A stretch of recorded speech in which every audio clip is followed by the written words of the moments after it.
Sancho to score. No mistakes this time. That is a rocket. Royce and another fantastic goal by Marco Royce. Haaland's volley is beautiful beyond compare. Jetzt kommt das Wunder von Dortmund. Foulspiel von hinten an Götze. Needs to lay it off. We're going to shot away. Oh, what a goal! Like, they're a good team. Like, our XG difference is, like, the same as theirs. But we also had, like, Nuri Sahin as our coach for it's a more long complicated than time. that, yeah. Oh my gosh. I mean, after So, like- watching this game, I was just like, what on earth did Nuri Sahin do to these players?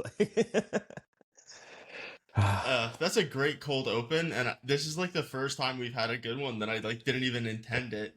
Anyway, welcome back to Dortmund Dispatch. I'm joined by Joey and Pedro today, and we're going to be talking very briefly about the match with Sporting, where nothing happened, and then spending a lot of time and joy and laughter as we go through the match against Union Berlin at this past weekend. And of course, we're going to break down what we can expect from the Champions League tie against Lille going forward.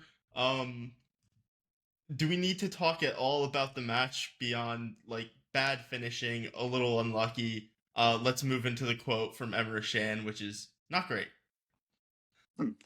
I mean, first of all, like, good evening, everyone. I don't know when you're gonna see this, but yeah, we're recording at night. And yeah, I don't really think we need to talk about Sporting. Like, me and Joey were supposed to record like a short episode right after the match, but it was so bad that I posted on the chat, man, this is not worth it. Let's not do an episode. Let's just talk briefly. Like, I even commented on Twitter. I think it's like a filler episode of your favorite show. Like, if you didn't watch it, it wouldn't make a difference in your life. And that's basically what I felt when I was watching this game. If I didn't watch this, it wouldn't make a single difference in my life. Didn't make a single difference in Dortmund qualifying or not. We were already qualified due to the first match. But yeah, I'm glad with the win of the weekend. And I think we can skip it to the quote. But what do you think, Joey? Yeah. We're through to the round of 16, so that's about all I have to say on the match, so I'm good moving on. Yeah, I was on vacation for that one, and I was, like, watching it inside. It was sunny outside. I was like, you're wasting the like, time, man. I was. But let's move on into the quote from Emre Can. We didn't do more than we had to. It was controlled possession, but we have to have the mindset that we can win a game like this, even if we don't need to. We had opportunities to do so. And then the criticism coming from Roman Weidenfeller, it is a very careless, or I see it as a very careless statement, I guess, that Captain Emre Can stands there and says, we did what was necessary, and that was enough to reach the round of 16. What kind of approach is that? On a Champions League night in Dortmund, the air and the pitch need to be on fire. The headline is round of 16 reach, which, given the season so far, wasn't necessarily expected. That's the positive. The shocking part is that they didn't score a goal today. A 0-0 at home is a bit underwhelming. So what are your thoughts on both of those quotes? I mean, like, it's a pretty general quote from Emre Can. Like, I understand the part where comes the criticism from Roman Weidenfeller, which I think is fair. I think he was spot on the criticism. Like, I don't really think Chen was thinking about it. Like, he was trying to protect the team as the captain and saying, no, I know it wasn't the most, like, aesthetically pleasing performance to watch. But at the same time, we did the job. So that's kind of like what he wanted to go with. But, I mean, considering, as Roman said, the context of the season and how we were in the Bundesliga and the match before that against Bochum, one of the worst performances I have seen from a Borussia Dortmund team ever. I think the fans were demanding an answer. Like, and I think this was the perfect game since we're basically already qualified. You play at home, so it was a shot at, and even Sporting. Like, no, we were not gonna talk about the game itself, but basically they defended a 5-2-3 or 5-3-2 the whole time. Like, they were not interested in the match. Both Francisco Trincão and Victor Gyökeres were not selected for the match day squad because basically they thought it was already over. So they didn't think it was worth it to put those guys there, and it was not even worth it because they tied like basically one match this weekend. But okay, so I think that's the general idea. I think Emre Can didn't say like a lot, like pretty general code, but I think like there's a bigger context in that, and I think that's where Roman Weidenfeller is correct. Like in a night like that in Dortmund, a chance to prove yourself to your fans, like to show, okay, no, we are not what we were against Bohun. This is what we are. But I mean, you can score like a single goal against the defeated Sporting side, a good side, but a defeated side. They were not interested in that match whatsoever. So I really think Roman was spot on. Was pretty general. Like I don't think Emerson was thinking about it, or he would think it would have this kind of repercussion. But yeah, I wish he could have done a little bit better. Like I think I even said in the group chat, it's not like they don't do captains as they used to. As I refer to Roman Weidenfeller, we have an option there with Nico, but just saying. Ah, man, I don't know if I have too much to add to that. I mean, I think it's worth noting that the clean sheet is important for Kobel's confidence and for team confidence. Of course, not being able to finish any shot isn't great for team confidence. Um, I absolutely think some of the criticism is necessary. Um, I think again with the context and the fact that Dortmund were kind of in a drought of winless matches in their home stadium. This was the perfect opportunity to just trounce on a team that wasn't really taking the match seriously. Um, but what it felt like was Dortmund didn't really take the match seriously either. So what the fans were left with was a pretty underwhelming spectacle. It was enough to get us through to the round of 16, but other than that, there aren't a whole lot of takeaways from it. Yeah, before on this show, I've said like you've created enough opportunities to score a goal, and you've scored the amount of goals that you had. Because that's should be your perspective as a match, because you don't get to count up at the end and say, you know what, we had 2 xg in that match, we won. That's not how it works. They didn't get their goal, and like that was a big opportunity to like show something to your fans, and your fans deserve it. They pay money, uh they stay up late at night and all that to go to the Champions League game. Like they've invested something. I invested my time to watch this game, and I could have seen a bit more intensity. I could have seen rotation. If I saw some like rotation and I saw like Watson or Cole Campbell or some of these different guys, and we got to rest some of our starters, then it's a whole different thing. But we put out our best 11 and they did not score, and like they got unlucky, so that's cool. But at the end of the day, um I want my players to focus on getting the results, and my sporting director can privately be like, look, we had a good process here, we're moving in the right direction, we don't need to think about firing Kovac because of some boring draw at home where we failed to score a goal. It's actually just that the players need to have a bit more intensity about it, and they can't be satisfied with any imperfections. So that's more my issue with Emre Can's quote, is that it's the repeated acceptance of when you get the result, you say, look, we got the result, we don't need to improve, even if our eyes tell us you were terrible. And then if you don't get the result, but you had a good performance, you don't demand the result. Like, this is just, it's very inconsistent, where you say, look at me when I'm not getting the result, or when I'm getting the result and I'm terrible, I'm good enough. When I'm not getting the result and my performance is good, I'm good enough. So at what point do you look yourself in the mirror and say, like, I need to improve? And that's kind of like my issue with this quote. But let's move on to the game at the weekend. Borussia Dortmund had a couple changes in this one. We saw Maxi Bayer enter the starting 11 for the first time under Kovac. We saw Gio Reyna again enter the starting 11 for the second or third time this season, and Svensson was dropped to the bench as Remy Bensebaini returned, and Ryerson was back at right back, returning from his suspension. What did you guys think of those changes in the 11? I think they were. It was fine because I mean it was kind of expected. I mean both of those guys had not been corresponding the past couple of matches, especially Julian Brandt. pretty lethargic. I'm going to use the word that Brian said in the past pod.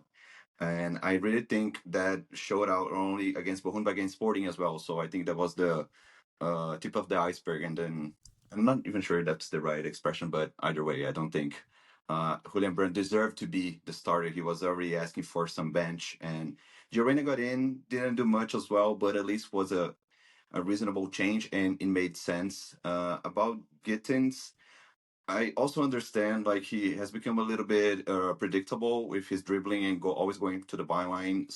A little bit of the same move, and we know he can do more than that.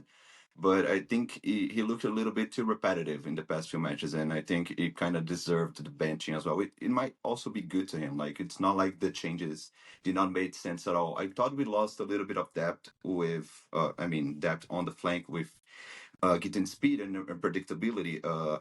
Which is not what Bayer is. He's not that kind of winger or the kind of flanker that's going to give us some sauce in that area. But I mean, I think Team high dribbles on the match.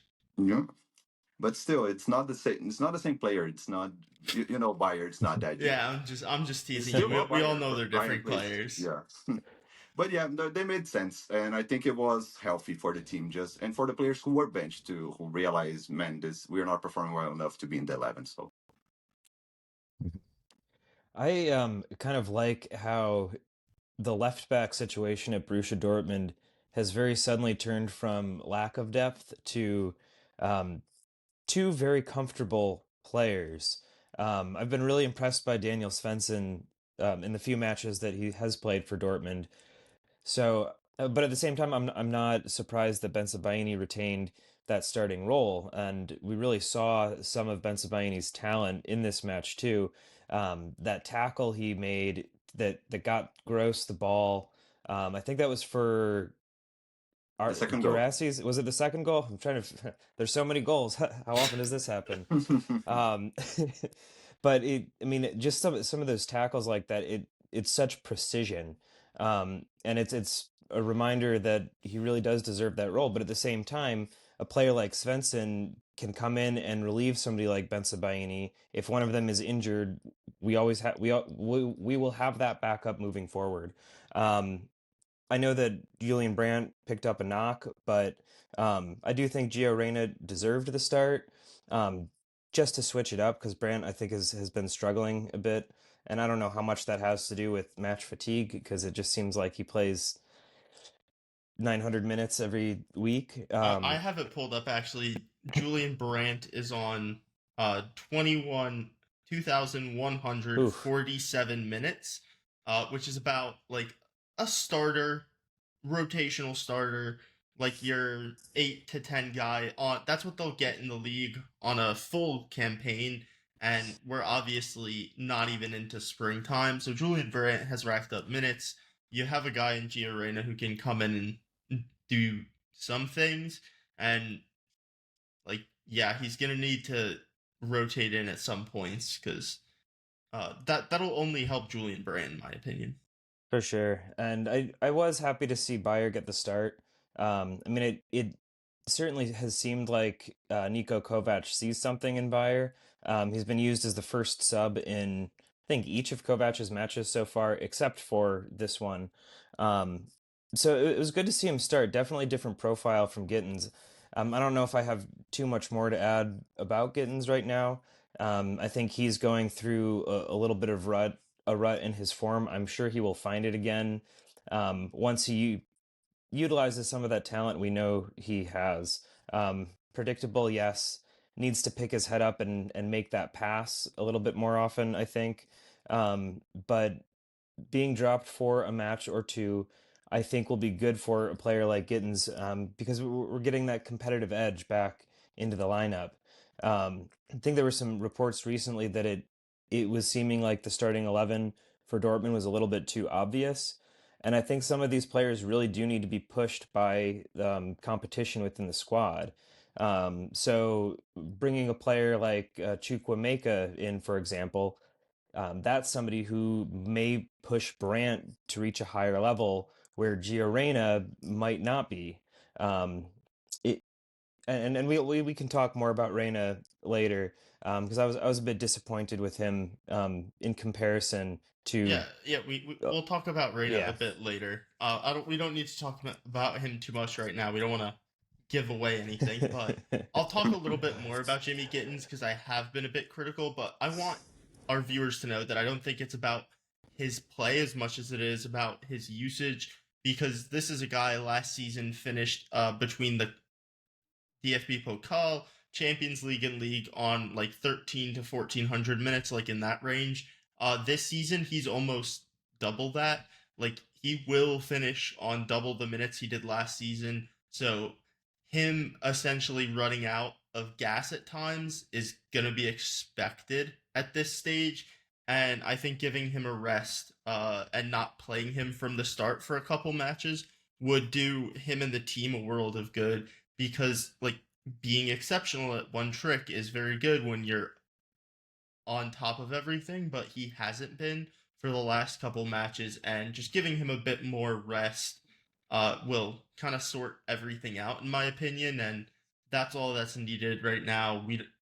Jamie Gittins is still fine. He's still a great player, and we've Yeah. seen earlier in this season and certainly last season what he can do off the bench. So I'm not worried about Jamie Gittins. I think he has the mentality to take this for what it is, and it's great to see Maxi Bayer's best performance coming in his first start in a couple weeks now.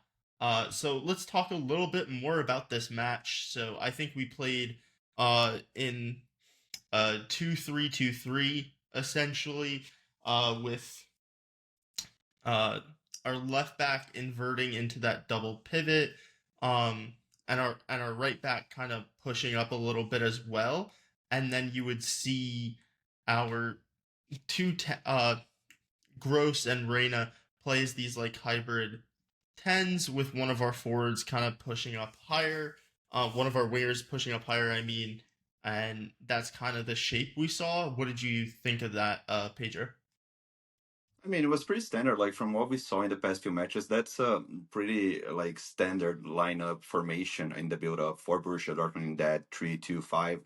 And I was surprised to see Karim like more. He was not even the winger in this match, in my opinion. He played much more through the central areas as an eight or a second striker, which I think is interesting. I think a position that he can also thrive, as much as I like him in the win because of his speed and dribbling abilities. But I mean, I really like the setup. I think Pascal Gross. I mean, I'm not gonna talk too much in depth on the player, especially because of the star and the week segment.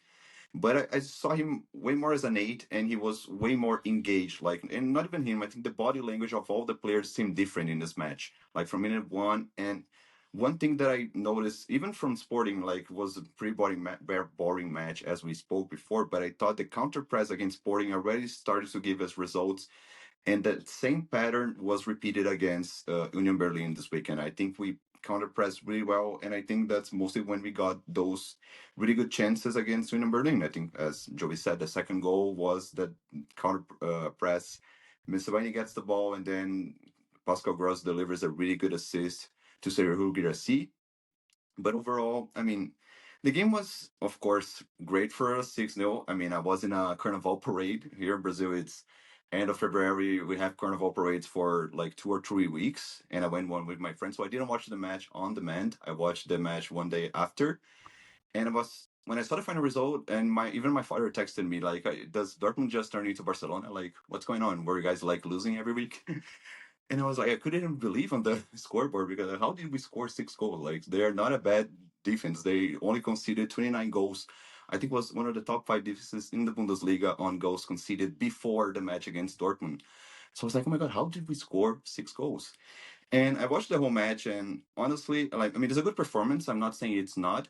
I just think the fact that we started the match with a 2-0 advantage in more on the uh, Union Berlin's mistakes. I mean, because of the first 2 goals, of course, deflection, not the fault of the keeper, but Diogo Leite, terrible deflection that eventually ended up in the own goal. Second goal, Diogo Leite again made another mistake, did not mark man-to-man on Girassi, and he scored on the second post of the keeper. So I really think that we need to enjoy this win, like 6-0. It's great, but it doesn't tell the whole story. And I think it also talks tons about how Union Berlin underperformed in this match particularly. Yeah, I this saw good was things. 15%. This was just under 15% of the total XG they've conceded on the season. And before this match, they would have been right in around that top five, like you said. And now they're fairly mid-table, so they're gonna have a lot more work to do to get that record back. But I also think we got to talk about their coaching hire a little bit because he's Mhm. shifted them out of their traditional Union Berlin back five, which I think their squad's very suited to, and they've experimented now with the back four. Their attack hasn't gotten much better, and their defense has probably gotten considerably worse. I think that's kind of an issue.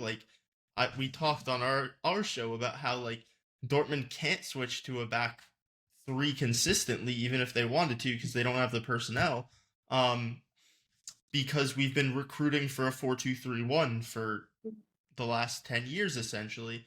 And Union Berlin is the same way, but they need to play a back three because their fullbacks are a little bit better, I think, in a back five. But more so, I think it's their midfield. Their midfield is terrible. Like, uh, these guys are quite frankly useless. Um, in the midfield, if I was still in high school and it was 2018 and we're talking about Toussaint and the bad Kadira, like your midfield might be okay. However, I'm not in high school. I've graduated college at this point. Those guys are not that good. They're firmly in the bottom half of the Bundesliga level, and they didn't do anything in this match. Like, we're talking, they played 56 minutes, I think, and the two of them had less than 25 passes put together. That is shocking. I understand that Union Berlin like to play the ball long, but this is a team that has sacked their coach because they were pretty bad and has become genuinely atrocious. So I don't want to be too harsh on them, but we played very well. We did what good teams do to bad teams, but this is a bad team under Baumgart. Yeah. No, totally agree with you. Yeah, I mean, sure, they have not been performing terribly well, but in 2025, going into this match, Dortmund were the worst performing team in the league. So there could be an argument to be made that we've been clearly underperforming for quite a while. I mean, we could we could harp on Union's midfield for a bit, but I kind of want to focus on a positive of Dortmund in this one. And that was sort of the relentless press and counter press that they sort of implemented through the entire match. No more Danielle Malen losing the ball and just walking. It seemed like at least most players, I should say, were going after everything, and we were winning the ball in their third, in their half of the field. It was just a constant pressure, and it felt like we were just relentlessly punishing them, especially in the second half. So kudos to Dortmund and the chance creation, because when we create enough chances, um, Girassi can finish, and that it was pretty obvious in this match. Yeah, it's the type of chances we created too. Like, we created chances on the fast break. We created chances with through balls in behind with guys running onto them, whether it's Maxi Bayer, Karim Adeyemi. That's how you create big chances. They both did it. We also created chances with deep crosses. Think about Pascal Gross, like I was saying under Shaheen, there's no way this guy has gone from the last decade where, despite being physically not the best, he was one of the best chance creators in Europe, and under Nuri Shaheen, he was not a chance creator. And I was like, that can't be right. I know he's a bit older, but that kind of drop off just didn't make sense to me. We clearly saw that he still has some ability there. I'd like to see more of it, and I'd like to see it continue against better opponents. But it's great signs to see in this match. Even that long ball over the top in the air, Karim Adeyemi took it down and had a shot off that. I think he was very unlucky not to get a goal contribution in this one. If Ryerson's shot hadn't been so obviously an own goal. He did set up that one with like a nice little touch to get that right into his path. So I thought he played well. Bayer was exceptional. This is the best match we've seen from him. His dribbling has gotten better and better as the season's gone on. Because I remember in like his first or second match, he just looked lost trying to dribble at players. Maybe it's the switch from the right to the left that's helped him out. I don't know, but Maxi Bayer is playing a lot more confidently. More likely, I think it's just he's used to playing all over the pitch as a striker in a front two for Hoffenheim, and playing over on the left like hasn't really affected him. What has affected him is that increase of understanding with the players around him, and I think he pairs very well with Karim Adeyemi because they can actually keep up with each other. And Guirassy draws in a lot of attention from the center backs, and that's where Union missed the back three because they need to 2v1 Serhou Guirassy, and then you have your two very fast strikers one-on-one with fullbacks, and it's kind of a pick your poison because if a center back goes to help out on one of your two wingers, then you're 1v1 with Guirassy, and they can't mark him, clearly. So this was a great match, like a lot of good, fun things coming together. But let's get into our star and dud of the week, because we could talk a long time about our stars of the week. I'll let Joey start it off. I mean, there are a couple obvious ones here, but I'm gonna take the maybe less obvious one, and that's Pascal Gross. This is only the third time since they started keeping track of statistics that a player has recorded 4 assists in one match. That is not the easiest thing to do, and Pascal Gross did it and made it look easy. I really love this new version of Pascal Gross that we're seeing under Kovac. The attacking mindset. I just didn't really realize that Gross was capable of this, and I was blown away. So Pascal Gross is my star of the week. How about you, Pedro? I want to talk about Pascal Gross a little bit in more depth because 9 shot creating actions, like very easily could have had a goal in this one as well. Had one off the woodwork. 2.2 non-penalty expected goals plus the expected assisted goals. Like that's silly. I mean, Yeah, no, Pedro. that's true. Yeah. No, I think I'm gonna go a different route here. I think the obvious choice here would be Serhou Guirassy with 4 goals. But I'll go for a guy that really impressed me during the whole match, and I think it's a valid shout. It's not the most obvious one. I think Julian Ryerson had a great match, both like going forward and defensively. He was pretty solid as a lion, and also fighting passes between the lines to try to find Adeyemi on the flank or Gross or Reina on the middle. So I think in this match particularly, and I think with the rest of the week against Sporting as well, I was really impressed positively with Ryerson. So for me, he's my star. That's very fair, and there's so many guys I could talk about right now. Like, I was expecting the third one. I was gonna go with Schlotterbeck if Guirassy hadn't been chosen because 7 shot creating actions on any other day would have had a goal or assist. Nico Schlotterbeck, 0.5 expected assists from center back, tying the team high for progressive passes, continuously just being a dominant player. Like, I don't know how much else you can talk about him. Genuinely played like a flawless game, but there's only one option at this point, and that's Serhou Guirassy. 2.8 non-penalty expected goals. That's basically more likely to score a hat trick than not. And even when players score hat tricks, that's pretty rare to see. Even when players score 4 goals, that's a pretty difficult feat to get. 8 shots, and it's now I think 10 in 8 matches post Shaheen, or 10 goal contributions in 8 matches post Shaheen. Pre Shaheen, it was 17 and 23, and I think the percentage of penalties in that 17 is quite a bit higher. But my oh my, Serhou Guirassy, like, I know he ran up and hugged Nuri Shaheen, had a great relationship with him and whatever, but Nuri Sahin, what were you doing? You were wasting like 6 months of this man's prime. Like we could have been watching this guy just absolutely dominate with any competent manager. And, he's a Well, very good hopefully player. He's a we're very seeing that good now. player.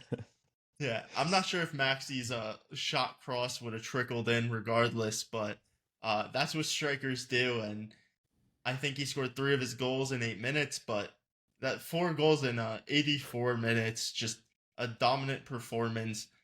Like I said before, no one could mark him. They tried to have both their center backs watch over him, and it didn't really work.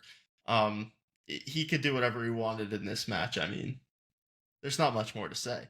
But let's get into a bit more negativity because we still have to have a dud of our week. It can be entirely based on the sporting match. But I think I'm going to start it off. And this one hurts me a little bit as an American, but it has to be Gio Reyna. Um, Gio Reyna had 0 shot creating actions in this one. Everyone's been critical of Julian Brandt this season, but Julian Brandt, when he's bad, still gives you something from the start of a game. Gio Reyna did his defensive duty in this one, and that's cool. But like I said earlier, he was asked to take up the same position on the opposite side of the field as Pascal Gross, and Pascal Gross was uh what was it, like 2.2 expected goals plus expected assists. Gio Reyna was like 0.01, I think it was. Um, and like you could say like, oh, more of the play is going through Pascal Gross, but then Gio Reyna can get on the end of a cross or he can get on the end of a second ball, and he didn't do those things. And he just didn't really impress me when he got on the ball in this one. And some of that is just like how good everyone else is, but when everyone else is that good, like everyone else in the attacking line has excellent shot creating actions because they were just involving themselves in play, winning the ball back, and then quickly turning it into a shot. Or like passing to a guy who shot, or like dribbling and then like laying the ball off to a guy who shot. Like there's so many different ways to get shot creating actions, and Gio Reyna was just not involved in the end product, and then he comes off and it's 4 goals in a much smaller portion of the match. And part of that is probably Union quitting after the fourth because they didn't really do much after that, and it did get a little bit silly. But at the end of the day, like he's been asking for chances, and in all his starts, I don't think he's really taken them. Like even in the Hoffenheim match where he scores the goal, it's a nice half volley. It's very very well taken goal, and we know Gio Reyna has that ability. But when you start and you are a bench player and you're trying to earn minutes, you have to be doing more from the start than like consistently getting under like point 0.2 like expected goals, expected assist performances, because that's like genuinely Paul Vonner numbers. And that's not a player you want to be compared to, because Paul Vonner is literally getting dropped and Heidenheim is looking like a team that can actually compete in the Bundesliga for the first time. And like Paul Vonner is 19, so like Paul Vonner still can be good. Gio Reyna, if you want to prove that you are good and that you can be good, you have to perform when you start. And like I still think that he will continue to be an excellent super sub, but uh, if this is how he performs when he starts, then you really can't question why Julian Brandt is starting despite poor performances. Because despite poor performances, he has 13 goals and assists this season, and he's been bad. He has been bad, but he's still giving you 13 goals and assists. And Gio Reyna, if he performed like this for the rest of the season, if he performed like he did in his other couple starts this season, he's not giving you like 10. And that's with the fact that he is literally one of the best finishers in the world. Like he is an exceptional finisher. But you need to be doing more when you play for Borussia Dortmund. Yeah. No, I think I'm gonna go after Eli. Yeah, I think it's an excellent shout, Gio Reyna. He really didn't do much for me. No offensive input or like field participation on the offensive part of the pitch. He was technically okay, but nothing that really impressed at all and really made sense. That argument, that I think that was the reason why Brand was starting, even though he was not performing up to his standards before in black and yellow. But my dud will be Jamie Gittins, unfortunately. And I think it's also good to me to put something in context here, because before I was talking about the match as a whole, and I wasn't impressed as much as I thought when, because for me, I had a different perspective because I watched the match after the fact. So all the references I have from the match was scoreboard and the things that Joey was telling me on WhatsApp. So, and of course our group chat as well. So I was really unsure. Like, I mean, I already have kind of an opinion on that because of those inputs. So I wanted to watch on my own, and it really made sense to me why we scored so many goals. Also because of Union underperforming a ton.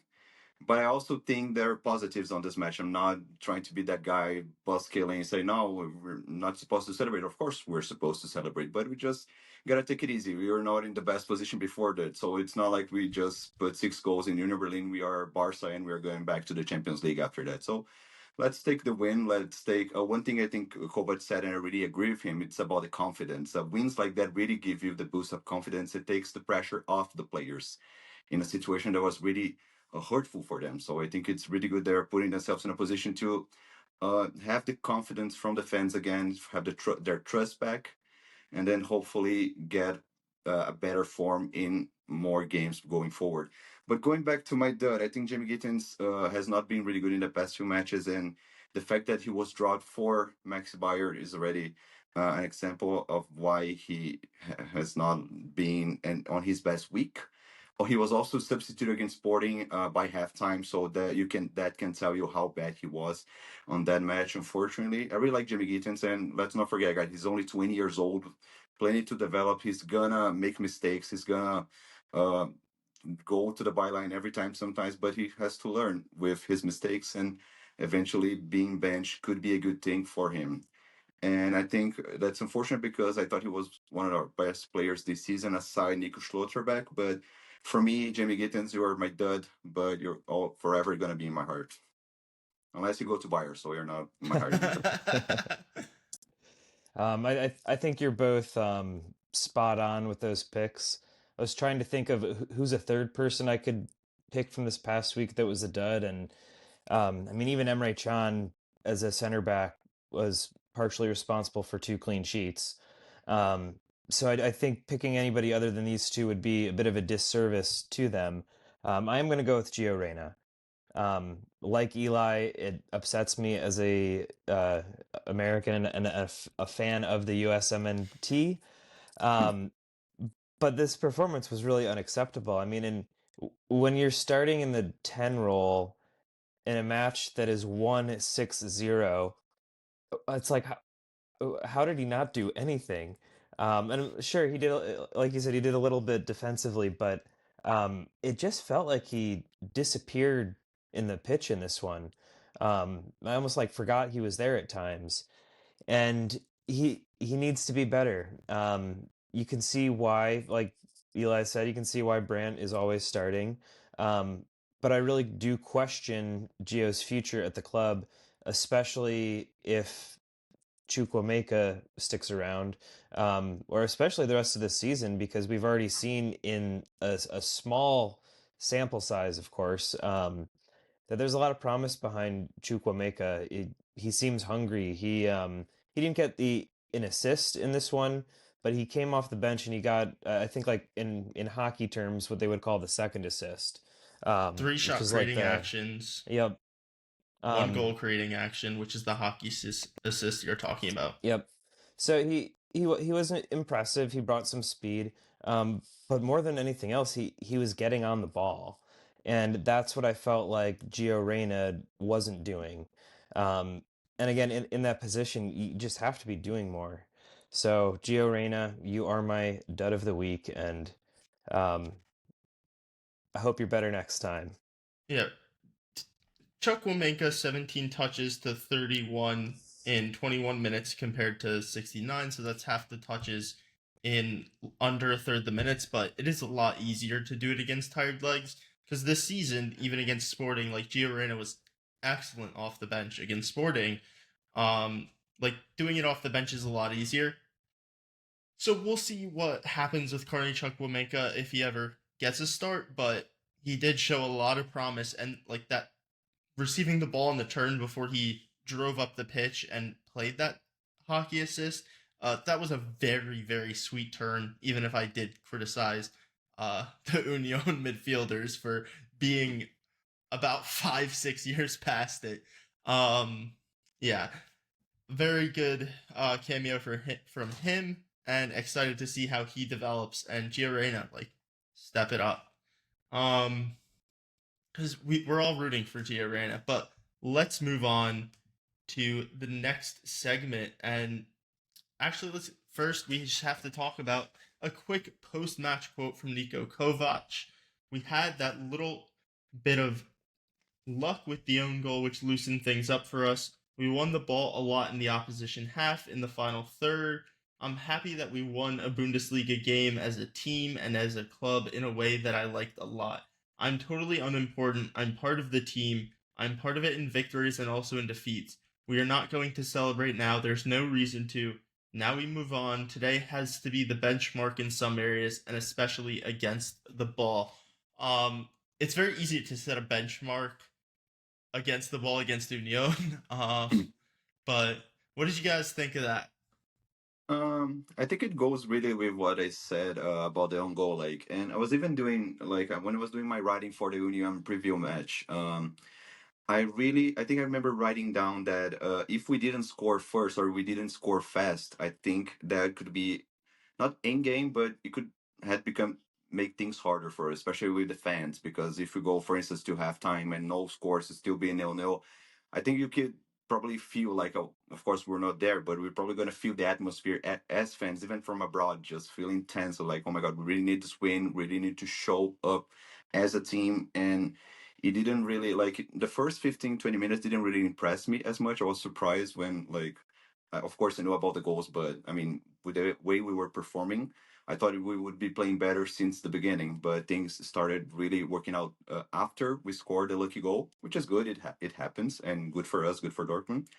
But at the same time, I really like what I like about the quote is that he's saying like I'm totally unimportant, I'm part of the team, and I've always liked in sports in general that kind of discourse, like saying like we're all a team, like there's no individual mistakes in a team, like even there is individual mistakes in practicality, we are all a team. So even if a guy makes a mistake, we are a team. We take the blame and we move forward. So I really like that part of the quote, and yeah, he was telling the truth. Like the goal, early lucky goal, really helped us, and it's like no shame in that. Like, and there are positives to take from this match. So I'm all good with it.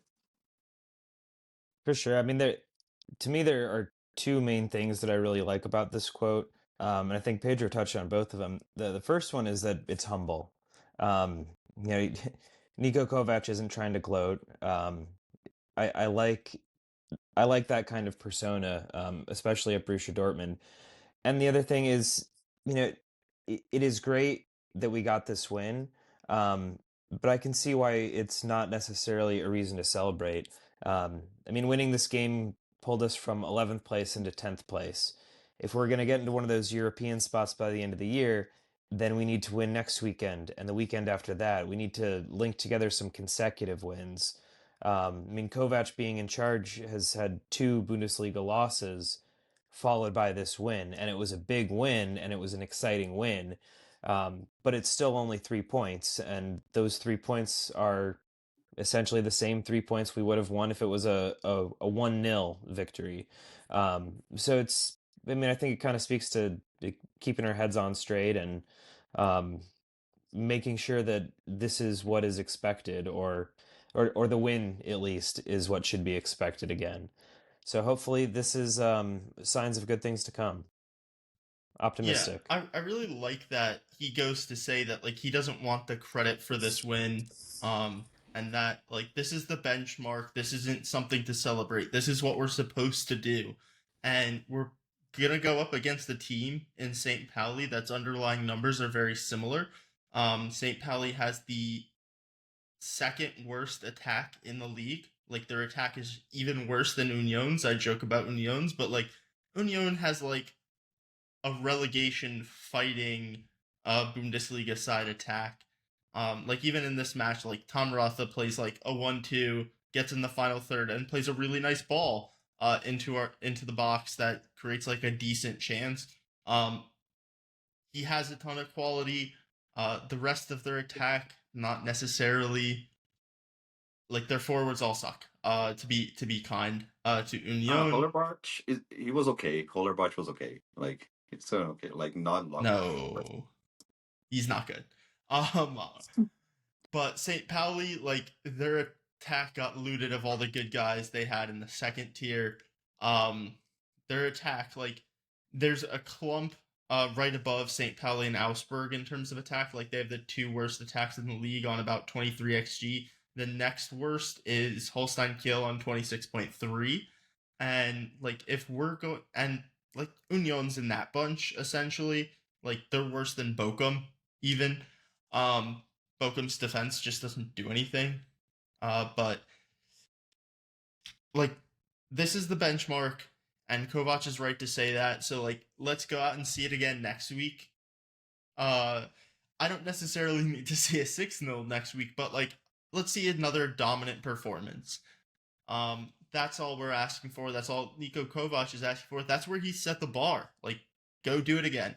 And that's what a good coach and a Borussia Dortmund coach should say in these situations. So I really like that quote, and let's go see it again. Before we go into a little bit of a St. Pauli preview, let's talk about like after this match. We've seen like 4 or 5 matches now from Niko Kovac. Borussia Dortmund currently, after this match, has the 4th best expected goals difference in the league. But on points, we are still only on 32. 4th is Freiburg. We are 7 points back. Do you think there's a chance? There's always a chance. That's a big deficit, though. Um, I, I think the more realistic goal would be qualifying for Europe broadly. If we can make a push for the Champions League, that's awesome. I mean, we've seen there are plenty of teams between Dortmund and the top 4 right now, and many of them are dropping points. Leipzig dropped points, Frankfurt dropped points, Mönchengladbach lost. These are teams that we can hopefully surpass if we can find a good run of form while they start um, wobbling a little bit. I mean, Marco Rosa does not seem like he's got everything at Leipzig under control right now. And I think a team like Mainz, excuse me, Mainz, for example, has been overperforming this season, and I expect with a couple of big losses, their form is definitely going to dip. Um, but but Champions League, again, I think there's always a chance, so I'm not giving up hope on it. And a lot of the teams between us and the Champions League qualification are teams that we still have to play. We've already lost to Stuttgart, so there's nothing we can do about them. But a lot of these teams, we do have, in some ways, direct control over taking points when they drop points. So if we can beat these teams, then there is a chance. Yeah, yeah. No, I think Joey even he touches a very important point here because I mean, from seeing the table here, we gonna play Frankfurt at Signal Iduna Park. Still have to play Freiburg away, if I'm not mistaken. Mainz, we play at home. Leipzig, we play their stadium, but I think we can beat them there. Stuttgart is already gone. So there's a few direct matchups, and even at home, especially against Frankfurt and Mainz, that I think could be really useful to take points from them and maybe get into the race. Not really optimistic considering the situation we put ourselves in, and the team is just starting ticking. Let's just hope that this victory was the benchmark that Kovac was referring to. But yeah, I would be really happy if we got Europa League, to be honest. With the full Hmm. context of the season, I'll be really happy with that. Like, I would not even be expecting to get Europe. Give me Europa League? Sure, I'll take that. I'll be really happy. It's not Champions League, but still very competitive. Fair chance to get a trophy as well in that competition. I think we have the level to fight for the title next season, eventually, if we get there.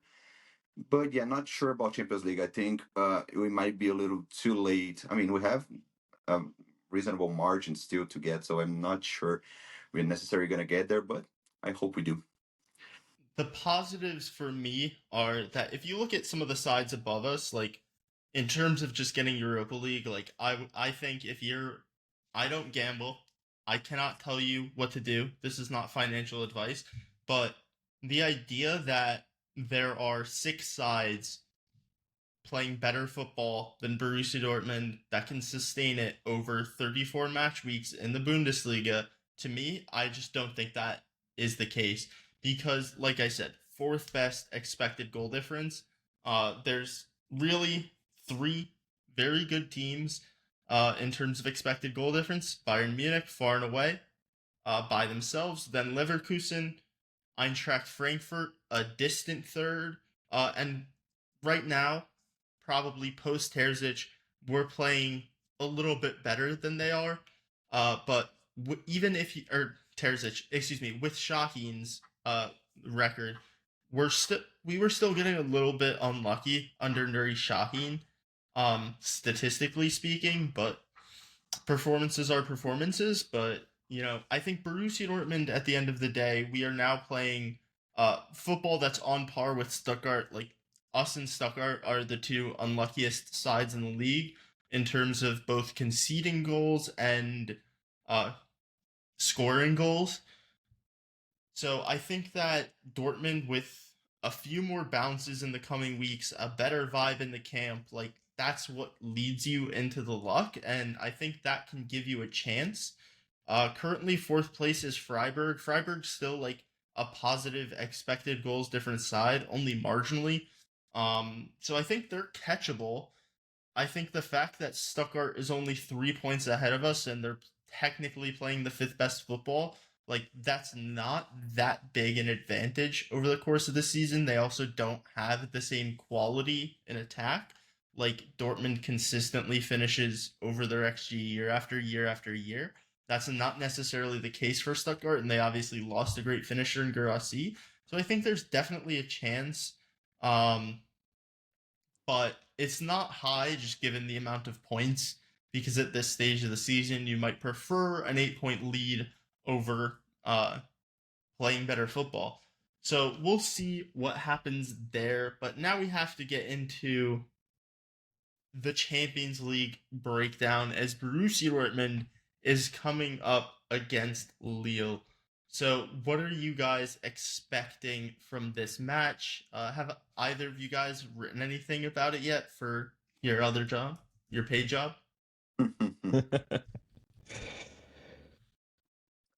We haven't written too much about it other than the announcement. I think Lille is. I haven't looked at the table this weekend, but I believe at least as of a few days ago, Lille was sitting in about fifth place in League One.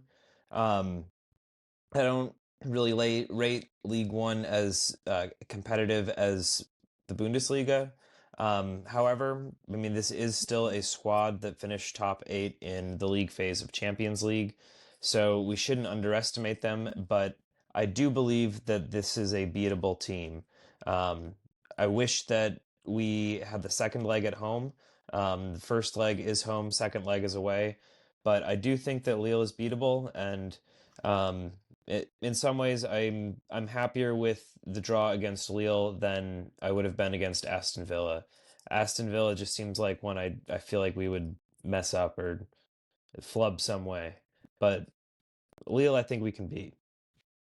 Yeah, I same as Joey. Like I haven't written anything on Lille. Like I'm gonna start digging a little bit on them this week. I think they have some interesting players, like a very balanced squad, and I think they're gonna be in a more like they're gonna probably prioritize. Also, they play PSG on the same day we play São Paulo on March 1st. So in that sense, they might be a little bit of a tired legs after that matchup. Of course, it's going to be in Paris, and Paris Saint-Germain is already the French champions, as we all know. But still, they can be really reasonable teams in the league, like Nice. They beat Marseille on the cup as well a few weeks back. So I think it's an interesting matchup. Of course, I would prefer to take them rather than Aston Villa. If we got Aston Villa, I think Aston Villa could be slightly favorite, especially with the form we have, and not talking about squad quality. I really rate Unai Emery and Aston Villa in the league, and I think they could be slightly favorites. I'm not saying that wow, much better team than us. Of course, I think we have the better squad on paper, but then not necessarily materializes on the pitch. And same, I'm not gonna say the same as Leo. I think, but I mean, in this matchup, I don't really see like a clear favorite. I think it's Dortmund because of the name of the team. It's much bigger than Leo, but not necessarily Dortmund is gonna be frankly, the favorite, like to be the one to goes to the next round, as we usually are against a team like Lille. So I'm expecting a balanced matchup, but I think we still have chances, even though if we're not going to finish in the Signal Iduna Park. I mean, we beat, I know, like a not that famous French team last season on the UEFA Champions League semifinal. We finished the job at the Parc des Princes. I mean, Mbappe is still having nightmares with Julia Ryerson until this day, so I'm not afraid of that. Like, bring it on. Like, we talk about how Borussia Dortmund has some age in the spine of their midfield, but Benjamin Andre, like, has had an excellent career in France, but he is 34. Borussia Dortmund fan least favorite, Thomas Meunier filling in at right back. Like, this, if we bring a certain, I don't know, Jamie Gittins off the bench against the guy who hasn't been able to run for the last 4 years, like, I don't know if Lille fans would be excited to watch that matchup. In terms of like league goal contributions, they have Jonathan David on 15. The next highest that they got is a couple guys on 6. The real worry for me is I've been a bit of a jinx lately, and I did call a certain Edin Zagrova crap, so I think he's gonna like mishit a ball from 40 yards and it'll go in the back of the net, and he's gonna be the first winger in the last like 3 or 4 years to put Julian Ryerson in a mixer. So that'll be my fault, guys. I jinxed us on that one. But it is what it is. You can blame me if he does anything. But yeah, I don't think Lille are that good. I don't think Lille are that good. I don't want to mince my words. I think if Borussia Dortmund loses this, it will be profoundly embarrassing. I wouldn't say profoundly embarrassing considering how we are playing like so inconsistent football this season, but we have the squad to beat them. Like it's no question. I think on an international stage, this is just as embarrassing as losing 4-2 whatever it was to Holstein Kiel. I know you said the worst performance you saw was against Bochum. The worst performance I saw this season was against Holstein Kiel, and that was truly horrific. True, I think in terms of the game against Stuttgart was pretty bad. Yeah, I mean, to be fair, I think Stuttgart's at least good. Like, that's a competent team. Yeah, I don't know. I mean, Real Madrid one's a little more embarrassing because like more people watch it. It's a bigger stage. Well, now when we were ahead by 2 at halftime. We only have us to blame. Like we can only blame it on ourselves. I mean, to be fair, that Bochum, like I think the second half against Bochum was the worst half I watched for Dortmund. That was bad. But yeah. I mean, I have some players that I like there. Jonathan David, of course. I really like Ribeiro, the center back from Brazil. Really solid in possession as well and defensively.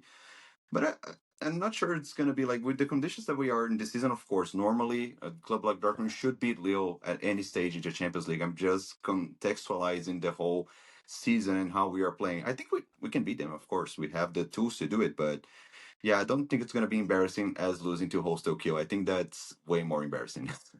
Mm-hmm. I mean, I think both their fullbacks are in their mid-30s, and we got some pretty fast wingers. That's an interesting matchup. Unleash Adeyemi on him. I mean, Mondi has played some center back for them. I don't know the exact splits. Like he's played right back and center back, but that's a guy like. I mean, like in this match, we were seeing both Karim Adeyemi and Maxi Bayer get in behind. If we're going up against like a right side of the defense that's 33 and 120 days, and we're running Maxi Bayer in behind against those two guys, like I think we should have a lot of joy there.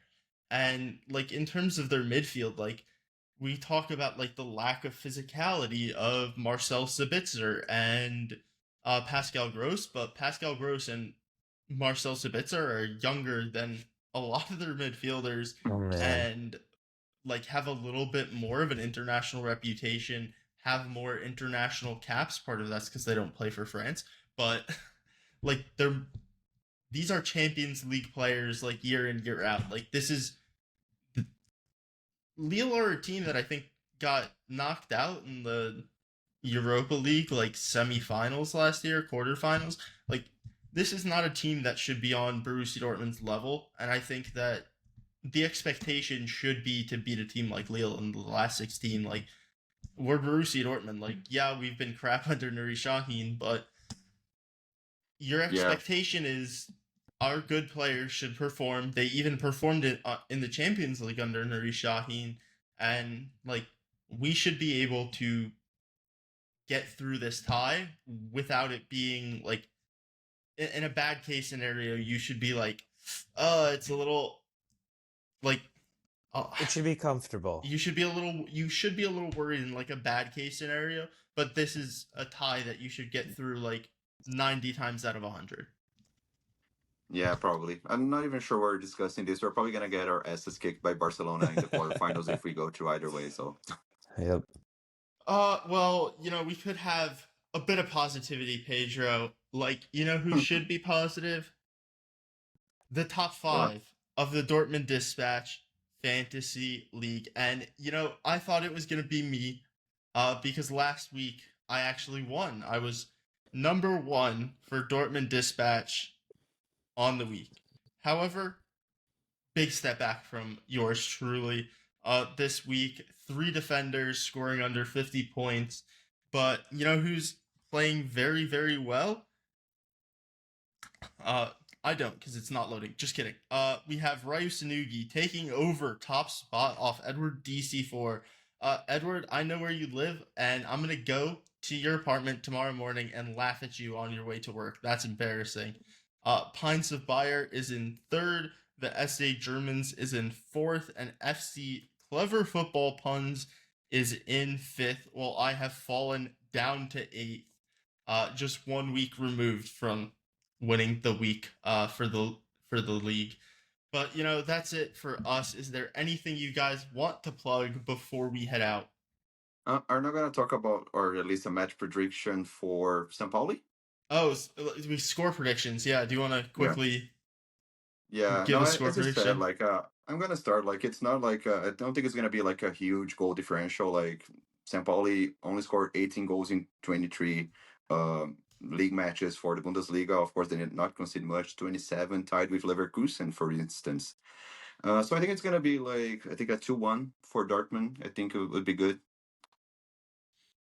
Yeah, I mean, I think St. Pauli are going to make things a little bit more difficult for Dortmund than it may seem based on their league position.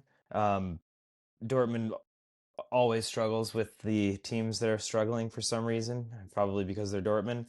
But I do think Niko Kovac's new look defense is going to hold out, and I think we're going to win this one 1-0. Yeah, 1-0. I'm gonna go 3-1. We're playing in the next 2 weeks the worst 2 attacks in the Bundesliga, so I think you get to concede. Like it's away and then home. I'll give you 1 goal to concede in the away match and none to concede against Augsburg. If you concede against Augsburg, you're on the naughty list for me.